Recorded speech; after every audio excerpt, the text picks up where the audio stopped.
Esiet sveicināti Jēkabpils jauniešu sarunās. Mani sauc Aiva un es esmu skolniece, kura piedalās skolas pašpārvaldē. Šodien parunāsim par brīvprātīgo darbu nozīmi.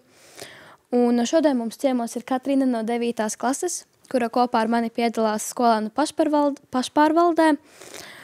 Un pirmais jautājums būs, kāpēc tu izvēlējies piedalīties brīvprātīgajā darbā? Godīgi, mani tas ļoti interesēja uzreiz, kā es dzirdēju pašus sākumus par to. Mans pats pirmsākums sākās, kad es sāku piedalīties skolēnu pašpārvaldes nodarbībās, lietās, iet uz sapulcēm un vienkārši piedalīties un vairāk ar viņiem.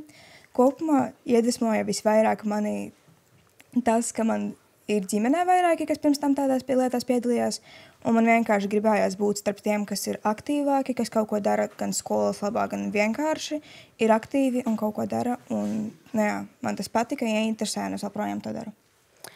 Vai tu būtu gatava doties uz citu valsti un palīdzēt pilnīgi svešiem cilvēkiem? Jā, noteikti, ka jā. Pirmkārt, jau uz citu valsti tas jau ir tā kā interesanti, jauna pieredze, jauni cilvēki, jaunas paziņas, viss jauns, kaut ko uzzinām, viens no otra mācāmies ar tiem cilvēkiem, kurus mēs nepazīstam.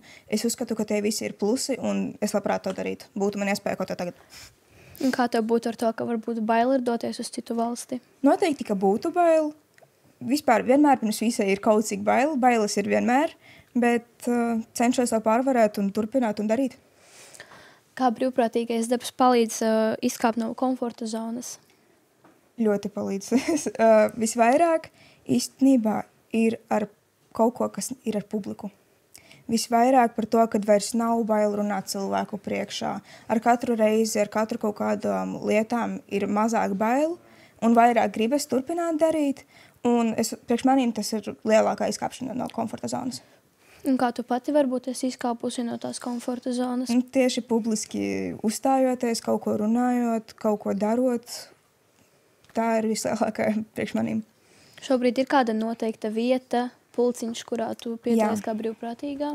Skolēnu pašpārvalde un amatieru teātri. Es arī eju, kad ir vajadzīgi cilvēki, nodarbojos, kaut ko daru, kaut ko palīdzu, cenšos darīt, cik vien manos spēkos. Un kas ir foršākais, ko tu esi ieguvusi no brīvprātīgā darba? Pieredze, jaunas paziņas un labs laiks. Kāpēc jauniešiem reizēm varbūt ir bail piedalīties tādā kā brīvprātīgajā darbā? Vismaz man liekas, ka viņiem liekas, ka par viņiem smiesēs. Ka viņiem liekas, ka tā kā nebūs, ka kaut ko izdarīs nepareizi, par viņiem smiesēs un viss būs slikti un, Un tev pašai, kad tu uzstājies vai piedalījies amatieru teātrī, tev nebija bail uzstāties pirmo reizi? Bija ļoti lielas bailes. Vēl projām ik pa laikam ir, kad notiek kaut kas tāds, bet, kā jau saku, iziet no komforta zonas ir viens no svarīgākajiem.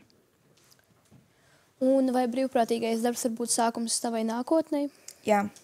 Tad, kad es sāku gan par skolēnu pašpārvaldi, gan par teātri, es uzzinu kaut ko gan par jaunām profesijām, gan cilvēku pieredzi, un es kaut ko uzzinu priekš sevīm.